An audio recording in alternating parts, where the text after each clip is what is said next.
Olá, boa noite. Boa noite a todos. Sejam todos bem-vindos à nossa live. Vamos entrando.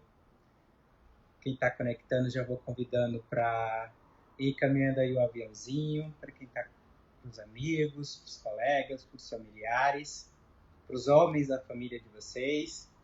Vamos participar agora desse momento muito enriquecedor sobre saúde do homem.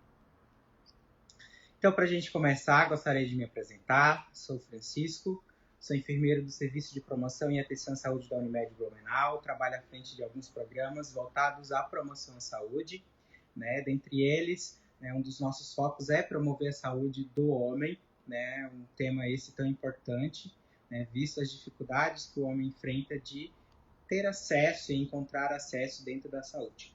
E hoje a gente vai conversar com um profissional muito importante, né, que faz parte do nosso corpo de cooperados, que é o Dr. Felipe Barbeta. Para iniciar, eu gostaria apenas de fazer a minha autodescrição. Eu sou um homem branco, de cabelo preto, estou fazendo uso de óculos, né, estou com a blusa azul escura. E é isso, vamos começar então. Queria convidar agora para se juntar a nós aqui na nossa live, o Dr. Felipe, que já está ali conectado, já vi, para conversar um pouquinho com a gente.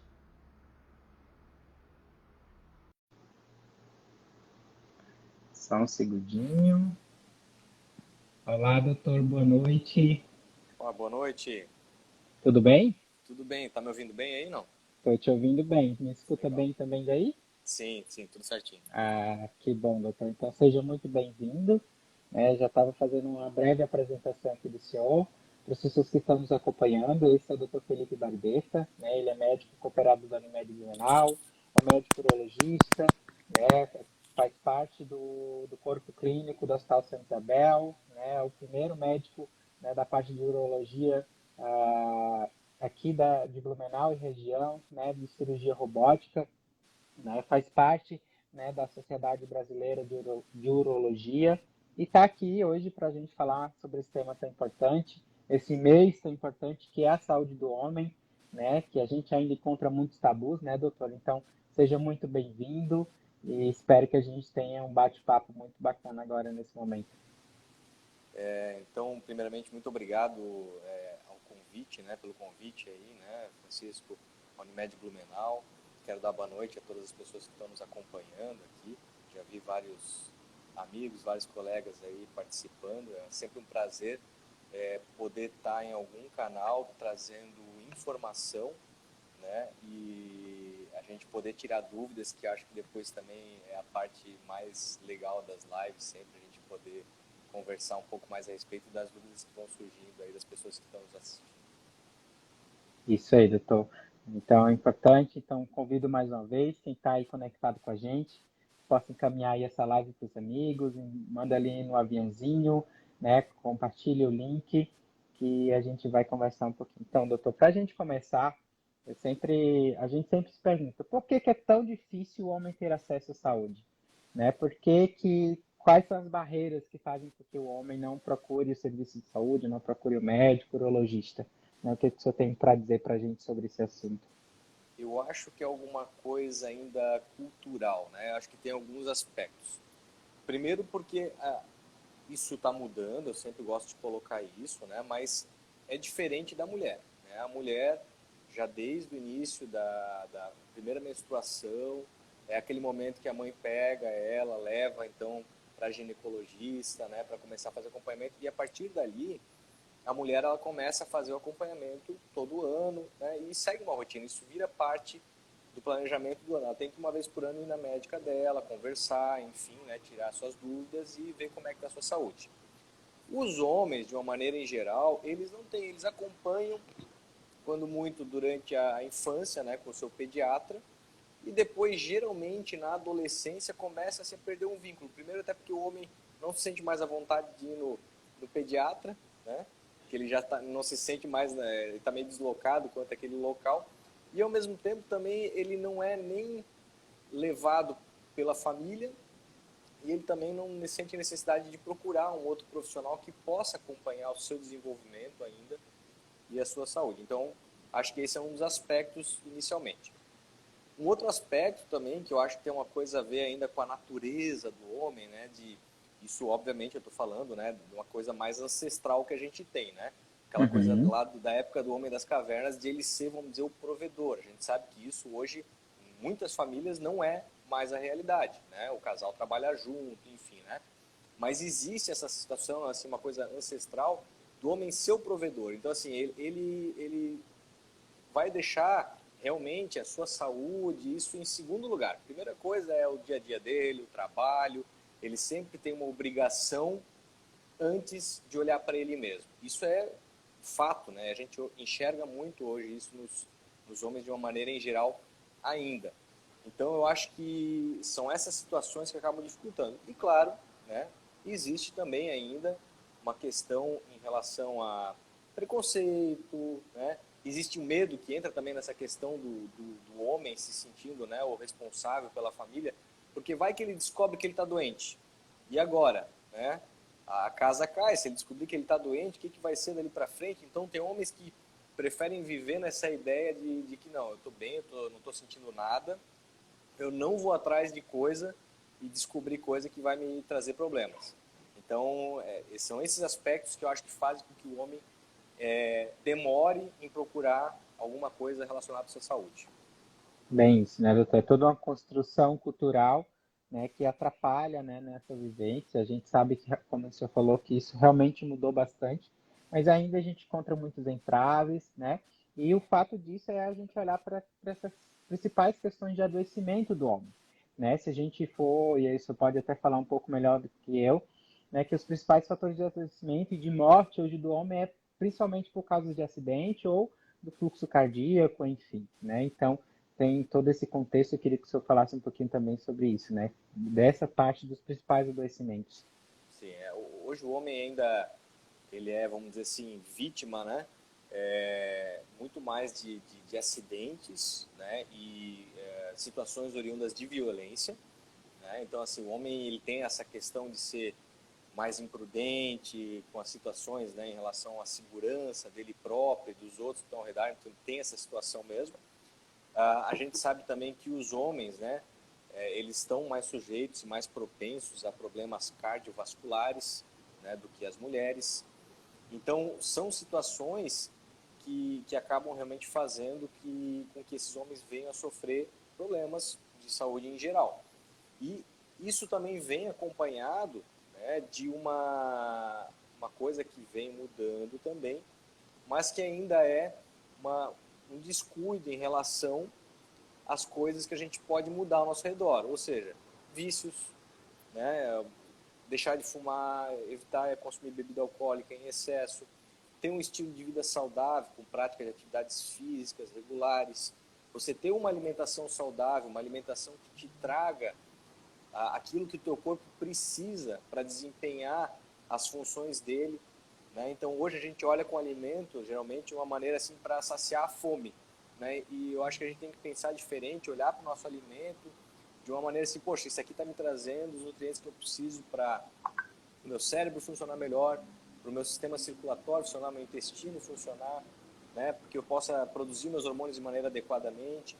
E aí você tendo também atividades físicas regulares, né, são coisas que em conjunto vão fazer com que a gente possa, aí sim a gente falar, né, em prevenção de doenças, né? Então justamente prevenir esses, o homem está mais sujeito a problemas cardiovasculares que as mulheres? Está. Então assim, poxa, o que a gente pode fazer para prevenir? Né? Não podemos esquecer da genética. Né? Nós temos também situações que a gente nasce, né, com genes que eles podem Uhum. predispor a cânceres, também a problemas cardiológicos, mas isso se mostra em vários trabalhos, nós não somos reféns da nossa genética. Né? Os genes, eles funcionam como se fossem interruptores.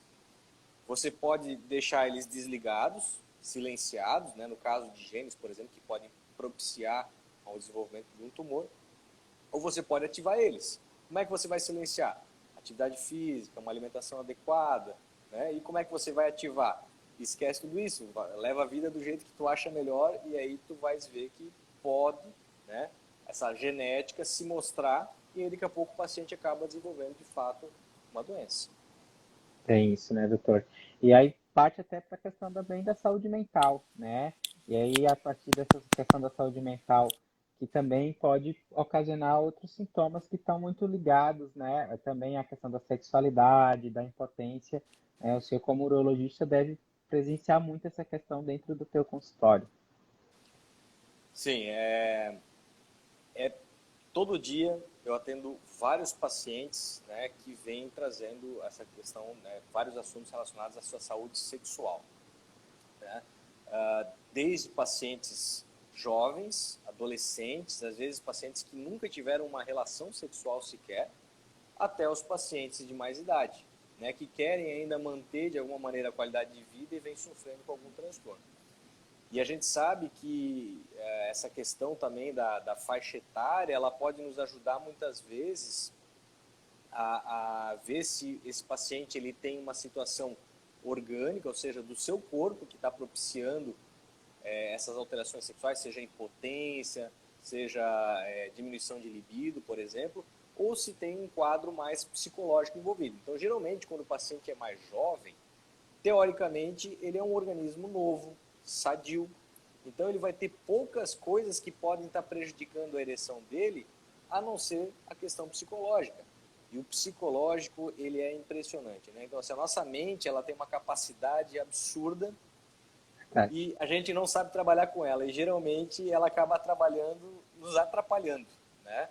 Então, assim, quando às vezes o paciente entra com um quadro de ansiedade, preocupações, não sabe lidar com o estresse do dia a dia, isso pode e vai refletir muitas vezes na parte sexual. Eu sempre costumo brincar com os pacientes assim, olha, tá vendo meu celular aqui, ó? Ele tá com a tela preta, mas ele não tá desligado, né? Ele tá desenvolvendo um monte de ações ali que a gente não tá vendo em segundo plano, e dessa maneira a nossa mente também funciona. Então vamos lá, eu tô lá, vou ter uma relação sexual, eu estou com vontade, estou afim e tal, só que lá no meu inconsciente tem um monte de coisa rolando. Tem aquela preocupação com o financeiro, tem aquele trabalho que eu tenho que entregar amanhã na universidade, enfim. E essas questões acabam gerando um certo bloqueio e podem levar o paciente, por exemplo, a ter uma dificuldade em manter a sua ereção durante a relação sexual, né? Então o psicológico ele pega muito. Quando a gente vai envelhecendo, passando por outras faixas etárias, aí começam a vir outros problemas que aí sim podem ter uma origem orgânica. Por exemplo, né, ali, pacientes que estão já sofrendo com hipertensão arterial, tem problemas de colesterol.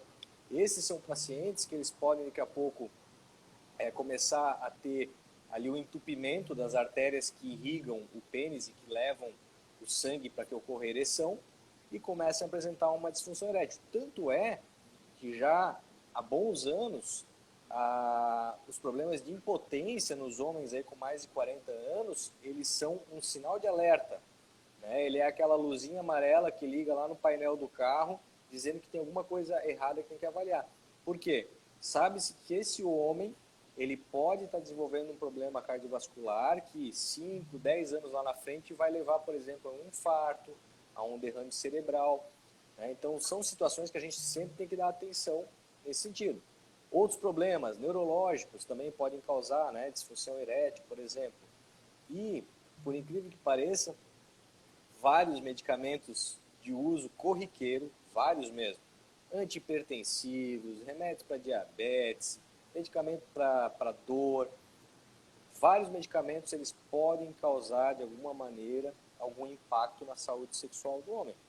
Então, também a gente tem que avaliar isso. Muitas vezes eu estou diante de um paciente que ele toma uma farmácia por dia, né, com indicação médica, sem dúvida alguma, mas eu sei que algum daqueles medicamentos pode estar interferindo. Então, eu tenho que muitas vezes conversar com um colega, seja um neurologista, seja um psiquiatra, seja um cardiologista, para ver de que maneira a gente pode melhorar o impacto que aquele medicamento está causando na vida sexual do homem. Tá?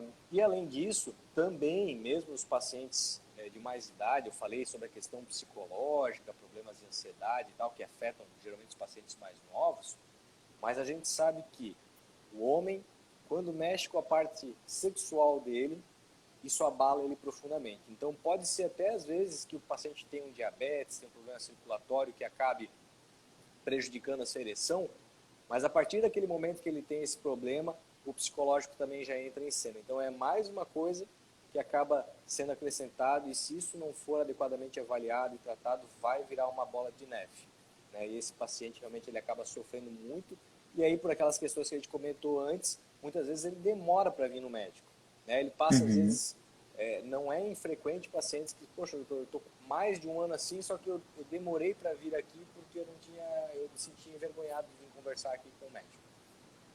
Bem isso, né, doutor?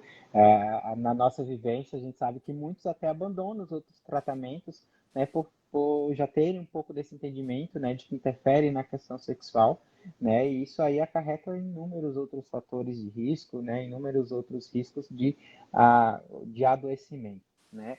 E aí, passando dentro dessa parte ali da sexualidade, né, a gente é bom também falar para os homens que estão nos ouvindo, para os familiares aí que estão atentos aqui na nossa live, né, sobre a questão das DSTs, né, principalmente ali para o público, né, da terceira idade, acima dos 60 anos, né, que ainda se tem muita ideia de que essa população não pratica o ato sexual, né, e aí os números mostram que as doenças sexualmente transmissíveis, principalmente nessa população, só tendem a crescer, né? Então, o que o senhor teria aí para compartilhar com a gente sobre esse tema? Só uma coisinha, deixa eu ver se fica melhor aqui meu áudio sem microfone.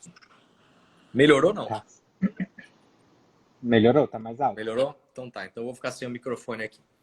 O pessoal da live está ouvindo bem, né? Coloquem aí no comentário. Bom, então em relação a essa questão das... Ali tu chegou a comentar, Francisco, sobre as doenças sexualmente transmissíveis, eu vou ter que te só corrigir, porque essa nomenclatura mudou, né? Sim. Já acho que faz uns 4 anos, mais ou menos, 3 ou 4 anos, em que eles mudaram doença sexualmente transmissível para infecção sexualmente transmissível. Por quê? Porque muitas vezes, né, esses pacientes com infecções, eles não têm sintomas, né? Porque geralmente uma doença vai implicar em um paciente sentir alguma coisa, mas ele pode estar infectado, né, com vírus, com uma bactéria, ele pode não ter nenhum sintoma. Então, as infecções sexualmente transmissíveis, sim, elas têm aumentado bastante, né, até de uma maneira assustadora. Por quê? De uma maneira geral, a população sexualmente ativa, ela perdeu um pouco o medo, né, por exemplo, de contrair uma doença. Por quê? A gente tem hoje exames, temos tratamentos, né, que vão dar conta de alguma coisa que seja contraída. Até, por exemplo, no caso do HIV, tem gente que pensa assim, olha, se eu contrair HIV, tem tratamento hoje, a pessoa vive normalmente. Que ótimo, isso realmente é um avanço sem tamanho. Mas não se esqueça que às vezes você, contraindo uma doença, se você não tiver sintomas, como no HIV, muitas vezes levam meses, até anos, para a pessoa poder desenvolver algum sintoma. Nesse meio tempo em que você continua tendo relações sexuais com outras pessoas e não se protegendo, você está fazendo mal também a outras pessoas. Então, existe essa preocupação, desde os jovens até os idosos, como tu bem comentasse, é uma situação também que a gente viu que aumentou muito, né, na terceira idade, o índice de infecções sexualmente transmissíveis. Por quê? Porque primeiro que eles, na época de jovem deles, já não tinha muita conscientização ou a necessidade do preservativo, porque naquela época era mais para prevenir uma gravidez indesejada, né? Não tinha o HIV, não tinha surgido naquela época e tudo mais. Então eles ainda têm isso na cabeça. E outra porque realmente pensam isso, não, mas essa época eu não vou ter problema, não vou contrair doença, nada disso. E não, aumentou bastante, tanto HIV, sífilis, hepatite B, a gente não pode esquecer que a hepatite também, né, é uma infecção viral que pode ser contraída através da relação sexual, através de beijo também, tá? Então, assim, isso tudo tem aumentado bastante. E é importante a gente salientar para a população que sim, você tem tratamento, mas o preservativo ainda é uma das maneiras de você prevenir, né, de contrair e de estar passando para outras pessoas infecções. Além dessas que a gente já citou, a gente tem também, por exemplo, assim, bactérias que ficam inoculadas no trato genital, como clamídia, ureaplasma, a gonorreia, que podem também não causar sintomas durante um bom período e o paciente está ali passando para outras pessoas. Hoje, uma outra infecção sexualmente transmissível que é a mais prevalente na população sexualmente ativa é o HPV, né, o papiloma vírus humano, que ele, para quem não sabe, ele geralmente ele causa aquelas verrugas genitais no homem, que são mais visíveis, e na mulher alguns tipos de HPV podem vir a causar o câncer de colo de útero. Então também, né, a gente não é só a questão estética de estar com uma verruguinha ali ou não. Poxa, você pode passar para uma mulher, né, um vírus que ela pode desenvolver um câncer de colo de útero. Assim também como na população homossexual, né, homens que têm relações com outros homens, existe, por causa do HPV, um aumento na incidência de câncer coloretal, né, que também se desenvolve a partir de um vírus. Então, olha a importância que a gente tem em estar tendo esse cuidado, não só com a gente, mas também com o próximo. Bem, isso, né, doutor? Aproveitando, já que a gente está falando dessa parte, que o senhor falou do HPV, né, chegou uma pergunta para a gente se existe alguma relação do HPV com a possibilidade do homem vir a ter um câncer de pênis. Existe alguma relação ou é só apenas com o colo retal, como o senhor falou? Existia, né, num tempo atrás, acreditava-se que o HPV de fato era o responsável pelo surgimento do câncer de pênis. Ainda não é uma coisa bem concreta se ele de fato tem participação ou não, né? Hoje, os fatores que mais estão implicados com o desenvolvimento de um câncer de pênis são questões relacionadas com higiene, por incrível que pareça, né? Promiscuidade, ou seja, também entra nessa questão de você ter vários parceiros, várias parceiras e não ter cuidado, né? Não usar preservativo. Situações relacionadas com a deficiência na imunidade, né? Então, por exemplo, pacientes que já têm um problema com a sua imunidade, seja até um HIV, né? A AIDS, no caso mesmo, já com imunodeficiência, eles podem vir a fazer com que surja o câncer de pênis. Então, está mais relacionado com esses casos. Então, não tem ainda, de uma maneira concreta, né, uma relação direta do HPV com o surgimento do câncer de pênis. Legal, doutor. Pessoal, a gente está anotando todas as perguntas de vocês, tá? No final, a gente vai esclarecendo mais um pouco, tudo certinho, tá bom? E aí, doutor, passando já, voltando para olhar para o mês do homem, do Novembro Azul, né? Essa campanha que surgiu lá na Austrália, veio aqui para o Brasil por meio do Instituto, né, Lado a Lado pela Vida, né? É bem trabalhado dentro dos ministérios, né? E é muito importante em parceria também, ali em continuidade do mês da saúde da mulher, do Outubro Rosa, né? E aí eu queria que a gente falasse um pouco agora sobre essa questão, né, do câncer de próstata, diante de toda ainda os mistérios que estão em volta dessa doença, né? Quais são as causas, né, os fatores de riscos, como o senhor já citou ali no início, né? Quais os tratamentos, como que a gente pode seguir dentro desse tema. Perfeito. Então, bem lembrado, no mês de novembro a gente acaba sempre lembrando de cuidar da saúde, principalmente por causa dessa campanha, né, que, como tu falaste, surgiu lá na Austrália, voltada mais para a conscientização a respeito do câncer de próstata, que hoje ainda tirando os cânceres de pele, né, o câncer que mais mata homens, né, no Brasil, e ele tem uma prevalência bastante aumentada. Porém, ele é um câncer que, se descoberto precocemente, ele tem uma chance de cura superior a 90%. Porque hoje, quando a gente fala em câncer ainda, né, existe sempre aquela questão que você pensa em câncer e você pensa em morte.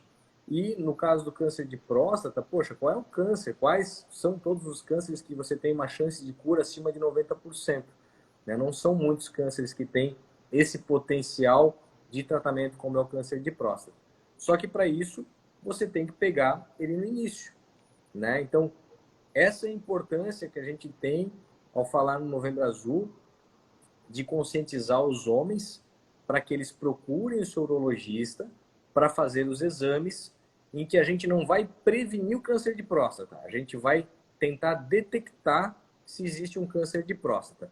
A prevenção, como a gente falou, ela se faz no dia a dia, com questões que vão melhorar a sua saúde de uma maneira geral. alimentação adequada, atividades físicas, abandono de vícios. Então, isso vai fazer a diferença em um paciente poder desenvolver um câncer de próstata ou não, né? Então, a gente, no Novembro Azul, a gente conscientiza a respeito do paciente procurar seu médico para tentar detectar uma maneira de rastrear aqueles homens que podem estar com câncer de próstata e que, em geral, ele não causa sintomas. Esse que é o detalhe também. Você tem um câncer de próstata, você só vai ter sintomas relacionados com esse câncer quando ele estiver muito avançado. E aí, nesse momento, você já não tem muito o que fazer. E aí, um paciente com câncer de próstata avançado, esse sim é um paciente que acaba sofrendo muito, né, até que ele possa finalmente descansar, porque é bastante triste quando a gente pega um paciente com câncer de próstata avançado. Os sintomas que o paciente geralmente tem relacionados com a próstata, por exemplo, dificuldade de urinar, o jato urinário vai ficando mais fraco, ele não consegue esvaziar bem a bexiga, eventualmente sangue na urina, sangue no esperma, geralmente não estão relacionados com câncer de próstata. Geralmente eles estão relacionados com o aumento benigno da próstata, que é muito comum também a partir dos 40 anos de idade, inflamações, infecções, cálculos urinários, enfim, tem uma série de outras doenças que acometem o homem que causam esses sintomas e não o câncer de próstata, certo? Quem é que deve procurar o urologista para começar a acompanhar essa situação de rastreamento do câncer de próstata?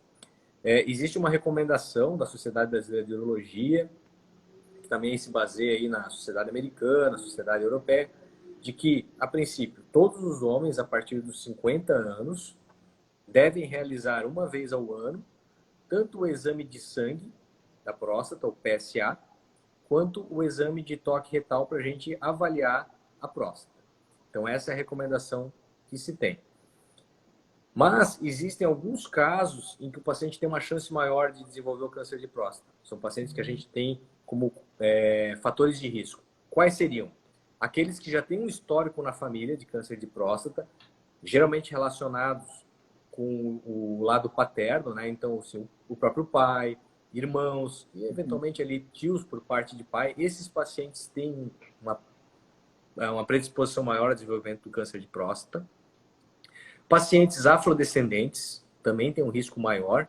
E, há pouco tempo, também entrou como fator de risco a obesidade, né? Então, a obesidade também ela é um fator de risco para o desenvolvimento do câncer de próstata. Esses pacientes, eles devem começar o acompanhamento aos 45 anos, ou seja, pelo menos 5 anos antes dos homens em geral, né? Porque justamente a gente tem que pegar no início a doença.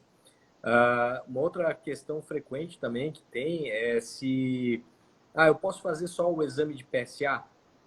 Se eu fizer só o exame de PSA, tá tudo certo, ou eu faço o exame de PSA todo ano, já há 5 anos, e sempre dá normal. Em geral, o exame de PSA ele é bastante sensível, né? Mas ele não é específico para o câncer de próstata. Ele pode se alterar por outras situações. Até, por exemplo, quando você vai fazer a coleta do exame, você tem que cuidar para, pelo menos ali 1, 2 dias antes, não ter relações sexuais, não andar de bicicleta, não andar a cavalo, porque pode alterar o exame de sangue. E a gente sabe que em até 15 a 20% dos casos em que o paciente tem um exame de sangue normal, ele pode ter uma alteração no exame de toque, né? Ou seja, o médico vai lá, faz a avaliação da próstata através do exame de toque e detecta, por exemplo, um nódulo, uma área endurecida que pode corresponder a um câncer, né? Então, assim, 15, 20% não é uma porcentagem desprezível, certo? Então, por isso que esses exames, eles se complementam. Não existe um que seja melhor ou que seja pior, eles se complementam. E se você tem algum desses exames alterados, também não é um diagnóstico já de câncer. Aí o seu urologista ele vai fazer uma avaliação mais específica, ele vai, por exemplo, pedir uma ressonância da região da próstata, ele vai avaliar a necessidade de fazer daí sim uma biópsia que vai dizer se o paciente tem de fato ou não um câncer. Bem isso, né, doutor? Até teve uma pergunta agora que chegou para gente, da Ana Cunha, né? Se o exame do PSA é mais confiável, né? Ou se é mais indicado do toque quando a pessoa já tem um histórico, né? Então é bem como você falou, que os dois se complementam, na Isso. verdade, né? Os dois são muito importantes, né? E aí também vale falar ainda do tabu que se existe, né? Das piadas que sempre estão em voltas ali. Ah, o homem está chegando nos 40 e já tem aquela piadinha, ah, vai ter que ir no médico, né? Vai no contexto da sexualidade também, que o exame de toque vai mexer na sexualidade, então ainda existe muito, né? Esses assuntos em volta do exame de toque, né, do câncer de O que próstata. que eu percebo, Francisco? Assim, ó, mudou bastante. Existem, a maior parte dos homens hoje vem já, inclusive, para fazer o exame de toque, né? E são poucos aqueles que hoje se negam a fazer. De vez em quando tem, né? E eu, obviamente, não posso forçar o paciente, é uma opção Uhum. dele. Eu deixo bem claro que ele está fazendo uma avaliação incompleta, né? E aí para ele estar ciente dos riscos, enfim, mas é uma opção dele, a gente respeita, obviamente. Tem aqueles que vão, a maior parte ainda faz uma brincadeirinha, né? Quando vai fazer o exame pela primeira vez e tal. E muitos depois falam assim, nossa, mas é só é rápido assim, já deu o exame e tal. Eles às vezes criam toda uma ideia de que, nossa, esse exame realmente é muito desagradável, é muito doloroso.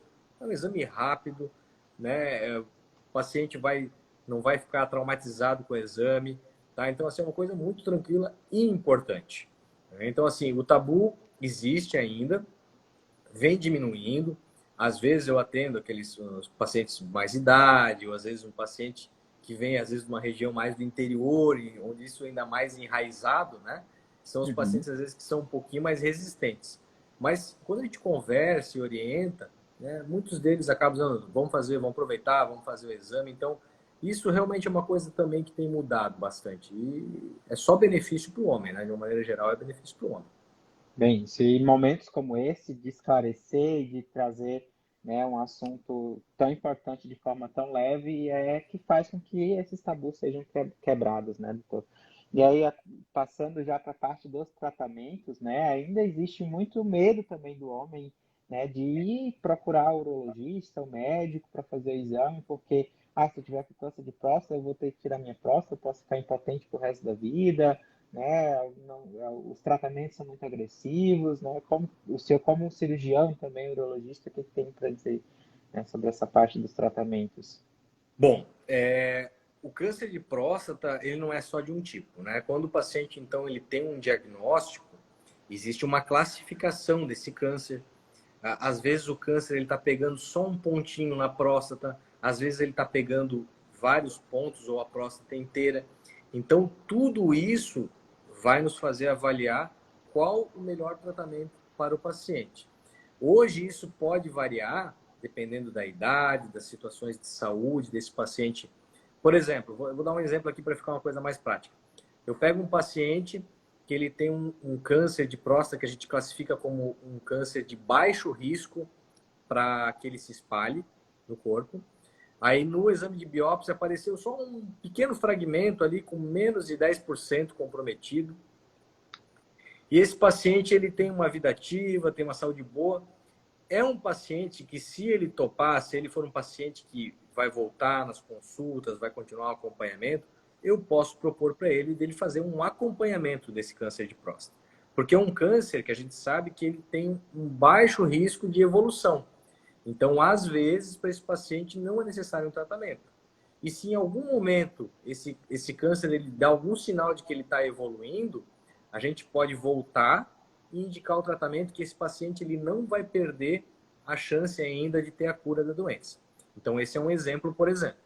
Às vezes a gente pega um paciente já de mais idade, com outras doenças, diabetes, problema cardíaco e tal, e dependendo, a gente sabe que esse paciente, né, o câncer também, de próstata, ele tem um certo benefício, na maior parte dos casos, em que ele evolui muito lentamente.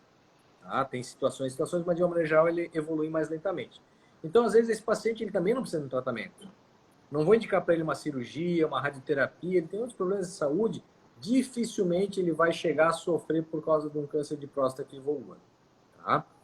Uhum. Mas, em geral, hoje, né, nos pacientes que a gente detecta o câncer, vamos dizer, a partir de 50 anos, poxa, é um paciente que tem uma expectativa de vida de mais de 10 anos. Né? Na nossa região, por exemplo, são vários os casos de pacientes com mais de 100 anos na nossa região. Ou seja, a expectativa de vida é alta aqui na região sul, aqui em Blumenau bastante. Então, pô, é um paciente que ele tem uma expectativa de vida longa. Então, a gente não pode correr o risco desse paciente vir a ter um câncer que vai evoluir lá para frente. Ele tem uma indicação de cirurgia ou de radioterapia como uma possibilidade de cura. Então, a gente tem também na nossa região, dentro da cirurgia, seja da radioterapia, por exemplo, que eles têm chances de cura muito próximas, né? Os tratamentos mais avançados, né? Que vão desde a cirurgia aberta, com um corte, até a própria cirurgia robótica, que hoje a gente tem, né, à disposição, como tu mesmo colocaste no início. No Santa Isabel, aqui em Blumenau, nós somos ainda o único hospital do estado que tem essa tecnologia de ponta para o tratamento do câncer de próstata. O nosso serviço de radioterapia que tem aqui em Blumenau também, né, a Corb, ele dispõe de um aparelho de radioterapia que é um dos mais modernos do mundo. Né? Então, a gente está muito bem assistido hoje para fazer o tratamento para o paciente que ele vai ter o seu benefício.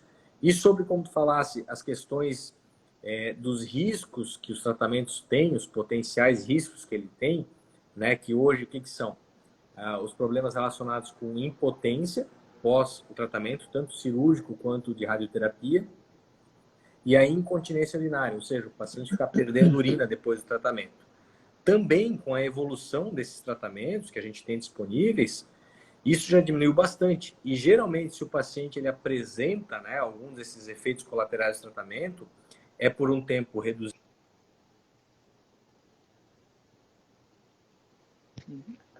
Escutou o áudio. Opa. Acho que deu uma cortadinha no áudio do senhor. Deu uma cortada.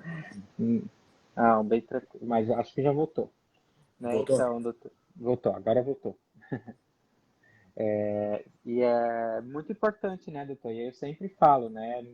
Em quesito de saúde, não é quem procura acha, quem procura previne, né? E é importante a gente mostrar que na nossa região a gente tem tantas formas, né? Blumenau é pioneira nas formas de tratamento, né? Não só para o câncer de próstata, né? Mas para todas as situações de saúde. Então, procurem, né, o médico urologista de vocês, estão com alguma dúvida, estão com algo de diferente que surgiu no dia a dia, procure para fazer o seu acompanhamento. Acho que esse é o ponto mais principal, né? E aí, doutor, a gente já falou um pouco também da prevenção ali, da importância. Vamos ler aqui um pouquinho as perguntas que o pessoal está mandando, que já tem Vamos lá. bastante aqui. Vamos começar aqui pela pergunta da Karina. Doutor, o câncer de próstata é uma doença exclusiva dos idosos, né? E aí eu já complemento, tem mais uma pergunta, né? Quando é possível se ter o câncer de próstata antes dos 40 anos? Então, o câncer de próstata tem uma característica de que a cada década que passa, a chance de ele acontecer no homem é maior, né? De uma maneira grosseira até, tinha um trabalho que ele falava assim, o homem na sétima década de vida, aliás, na oitava década de vida, com 70 e poucos anos, ele tem praticamente 70% de ter um câncer de próstata. Com 80 anos já vai para quase 80%. Isso é uma maneira grosseira de se falar. Tanto é que uma coisa que se tem é que se todos nós vivêssemos, né, homens vivêssemos além de 100 anos, todos teríamos câncer de próstata em algum momento. Mas pode sim acontecer em homens mais jovens, né? Eu participei, não foi um paciente meu, mas até hoje o homem mais jovem que a gente operou de câncer de próstata foi um homem de 38 anos. Né? Um colega médico que pediu um exame, ele nem tinha indicação de pedir o exame na época, não tinha histórico, nada, e acabou pedindo, veio um exame alterado, foi feita uma avaliação e foi descoberto um câncer de próstata. Mas assim, ele era uma exceção, mas pode acontecer. Né? E assim, hoje a gente pega muitos pacientes com os seus 50, 50 e poucos anos, que hoje são considerados, sem dúvida alguma, pacientes jovens, né? Que estão muitas vezes no auge da sua carreira, ou estão daqui a pouco iniciando o processo de aposentadoria e aproveitando a vida, porque eles têm qualidade de vida, e que são acometidos com câncer. Então, são pacientes que a gente tem que tratar. Bem, isso é bem semelhante até a questão do câncer de mama, né? Que a gente falou, é um câncer prioritário nas mulheres, mais presente nas mulheres, mas que também pode acometer ali a população masculina, né? Então, Também. Em né? 1% dos casos, o câncer de mama acontece na população masculina. Né, bem importante. Voltando aqui para as perguntas, tem uma pergunta do Carlos. Ele está perguntando, doutor, o relaxante muscular tomado todo dia, ele pode interferir, acredito, na questão da impotência, da sexualidade? Pode interferir. Hum. Não é tão comum, mas pode sim. Né? A gente sabe que não só no relaxante muscular, geralmente, né, às vezes, eu não sei se ele está falando especificamente de um relaxante muscular, mas às vezes aqueles medicamentos para dores musculares, que vem anti-inflamatório, que vem relaxante muscular, sim, também tem relato de influência na disfunção erétil. Não é tão comum, mas pode causar. Legal, doutor. Tem mais uma pergunta aqui. Quando que o homem deve iniciar os seus exames preventivos e qual especialista ele deve procurar? Bom, isso de uma maneira em geral, né? Então eu gosto também de ressaltar essa situação. Eu acho que o homem, assim como a mulher, ele tem que ter, né, um acompanhamento em todas as suas etapas da vida. Desde a infância, com o pediatra. Já na adolescência, ele pode continuar com o pediatra ou, eventualmente, já procurar um outro médico para que ele acompanhe. Né? Seja ele um clínico geral, seja ele o cardiologista da família, seja ele um urologista também. Tá? Já o homem depois adulto, também da mesma maneira, né? Ali o adulto jovem, vamos dizer assim, ele já começa também, ele vai ter outras questões ali, muitas vezes ele está pensando em constituir família, né? Ou ele está se dedicando a uma atividade física, ele quer saber como é que está a saúde dele antes de iniciar uma atividade física. Então, ele também deve procurar um médico, fazer os exames que são indicados conforme aquilo que ele está planejando na sua vida, ou fazer pelo menos exames de sangue, de rotina. Então, ele também não necessariamente um urologista. Hoje, qualquer médico, vamos dizer assim, né, ele está teoricamente capacitado a atender o homem e indicar exames que esse homem possa precisar para a sua etapa da vida.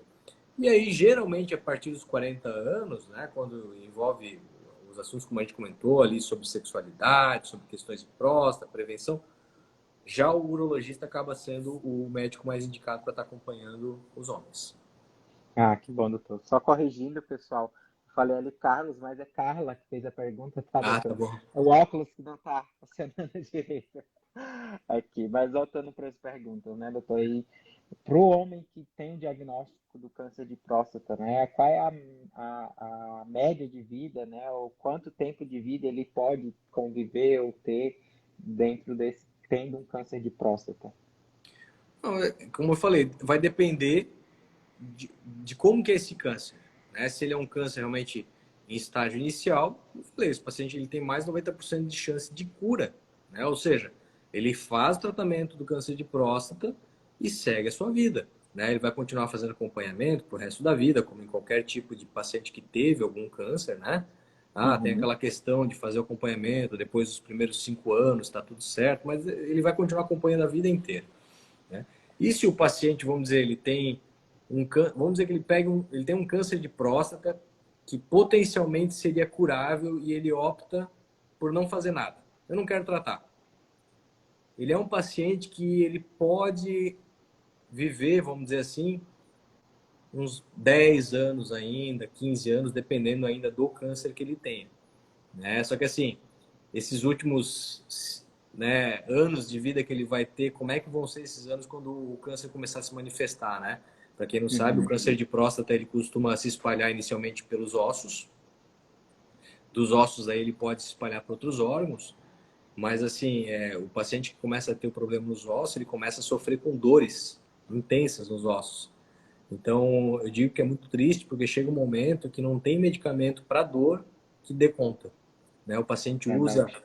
4, 5 medicamentos para dor, ele vai para o pronto-socorro para receber a medicação na veia porque não aguenta, porque não dá jeito. Então, assim, é uma situação muito triste mesmo. Pois é. Por isso que é importante, vamos prevenir, né, pessoal? Vamos tratar, vamos fazer uso dos tratamentos. Tem uma pergunta aqui da Ana Cunha, né? Ela está perguntando, doutor, a vacina da HPV, ela é dada a partir de qual idade para os meninos e se ela já é disponível no SUS? Sim, para os meninos ela é disponível no SUS a partir dos 9 anos, até os 14 anos, né? Eles têm direito hoje de fazer a vacinação. E ela é importante porque, assim, a vacina para HPV hoje, no Sistema Único de Saúde, ela protege contra 4 tipos de vírus, que são os vírus que mais causam câncer de colo uterino na mulher. Aí você pode pensar, tá, mas ele só vai proteger então as outras mulheres, as meninas, futuramente? Não vai ter um benefício para o menino? Não é bem assim.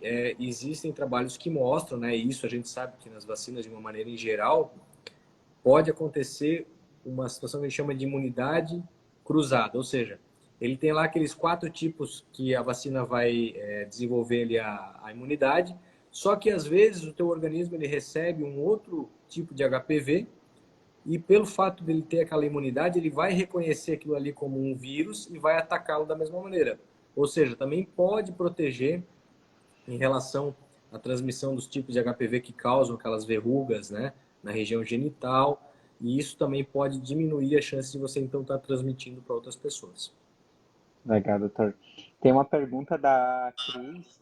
Ela está perguntando se tem algum alimento que pode prejudicar especificamente ou contribuir para o câncer de próstata. E ela já faz mais outra pergunta, né? Sobre as técnicas cirúrgicas, se existe uma melhor do que a outra, a beta, a robótica, qual seria a melhor? Em relação à alimentação, os alimentos ultraprocessados, de uma maneira em geral, ou seja, os alimentos industrializados, que são ricos em calorias, em gorduras trans, gorduras saturadas, a carne vermelha em excesso, são alimentos que eles podem sim estar relacionados com um aumento na incidência de câncer de próstata. Tanto é que isso não é também mais uma total realidade, mas era considerado como um estilo de alimentação mais ocidental, né, quando comparado a países do Oriente, onde eles tinham uma alimentação mais relacionada com vegetais, com frutas e tal, a incidência de câncer de próstata lá era menor do que aqui. Né? Hoje já mudou isso, né? Essa alimentação ultraprocessada ela é consumida hoje no mundo inteiro, é um grande mal. E mais uma vez, além de poder aumentar os riscos de câncer de próstata, de inúmeras outras doenças, né? De doenças cardiovasculares, predisposição ao desenvolvimento também de outros tipos de câncer, o diabetes também, enfim. São alimentos que eles não trazem benefícios para o organismo e, pelo contrário, podem trazer uma série de malefícios. Legal, Sobre a doutor. questão dos tratamentos, né?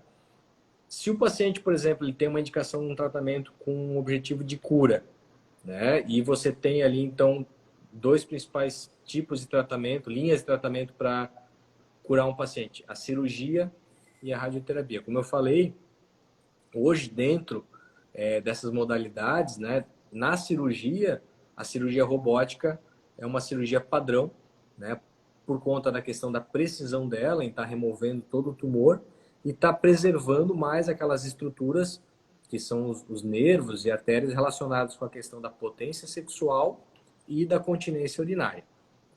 E na radioterapia existem também várias modalidades de radioterapia com objetivo de cura e tem aquelas que são mais precisas, que vão tentar alcançar somente o câncer de próstata sem prejudicar as outras estruturas que estão ao redor dela.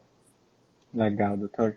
E complementando ali, teve uma fala do senhor ali no início, né, que para as mulheres é mais comum, né, ali quando elas têm a sua primeira menstruação, a mãe, né, leva no ginecologista, e às vezes para os meninos se tem uma lacuna, né, do pediatra, e esse menino fica muitas vezes sem um acompanhamento, né, qual o profissional mais ideal, se é urologista, se é um médico pediatra, que é um pouco mais complicado se encontrar essa especialidade, né, e se é importante, né, o pai, a mãe, né, a família desse adolescente também levar ele no médico durante a sua iniciação sexual, né, o que o senhor tem a falar sobre esse tema?